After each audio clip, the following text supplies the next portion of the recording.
So I'm a fan of the 5150 show. Shout out to Corey Holcomb. Now I've been watching this show uh, for about a good 5, 6 years now, so I'm pretty well versed with the highs, the lows, the ups and downs, and the different ins and outs that's going on with the show. So let's dive into it.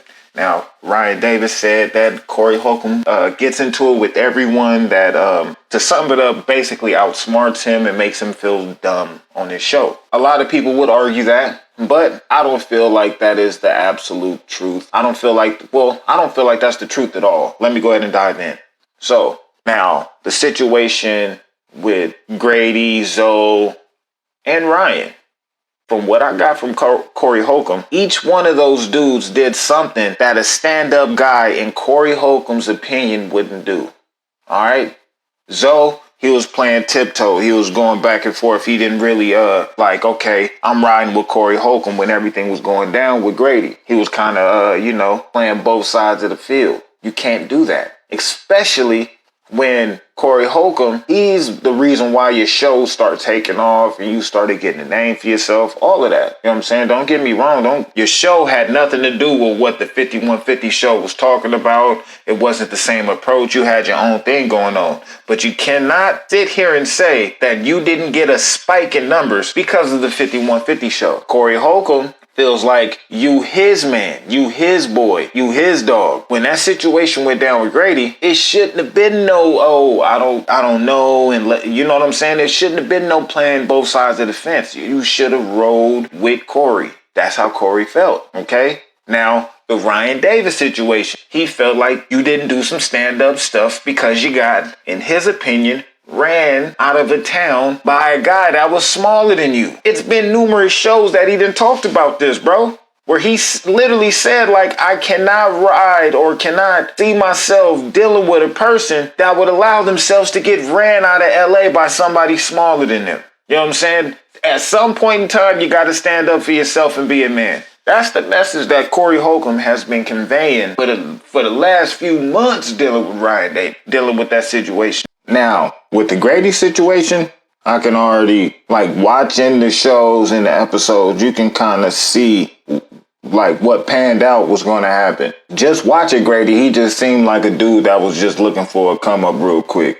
You know what I'm saying? He was overly fanning Corey's every word, champion Corey's every statement. Go back and look at the old episodes. He was on there championing everything that Corey would say. Everything. And talk about how people was hating on Corey and all of that and blah, blah, blah, blah, blah. Anytime you got a dude like that around you in your circle, the shit's not real. The shit's a little off. All right? So watch him a little bit because it's going to happen. That situation right there is going to happen. He looking for a come up. That's the first thing I said when I saw him. I'm like, oh yeah, he looking for a come up. Which, hey, don't get me wrong. Ain't nothing wrong with looking for a come up. Don't play someone's friend. Don't be excessive with playing someone's friend. If that's what the case is, man. If you're just looking for a come up, and be honest about it. Be straight up. Come out with it.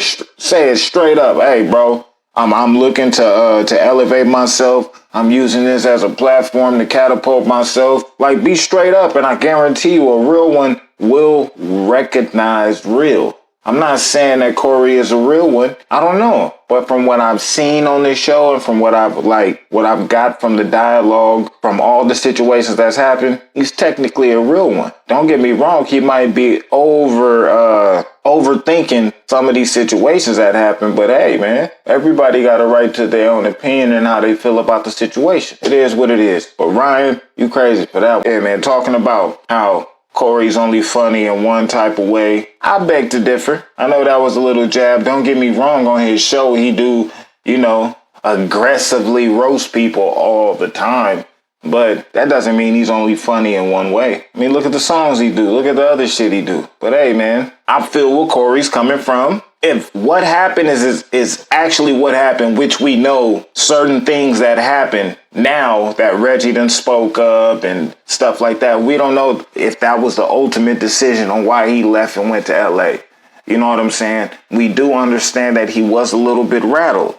That does not mean that's the reason he moved out of LA. You don't know what business situations he got going on, what business situations he's trying to establish. Now, with the story that's been told, like I said, I understand where Corey's coming from and being like, oh, I can't rock with somebody that will get kicked out of somewhere by someone smaller than them off of a physical confrontation. I understand that. Now, Ryan, I understand being bigger than the situation and getting out of there, ejecting himself out of the situation, not even giving any energy towards the situation, just doing what he's doing. I understand that. But hey, man, it is what it is. If you like the content, if you like the video, like, subscribe, comment, all that good stuff, all the necessary things that's required on YouTube. Go ahead and do it. Don't waste time. Let's blow up the channel.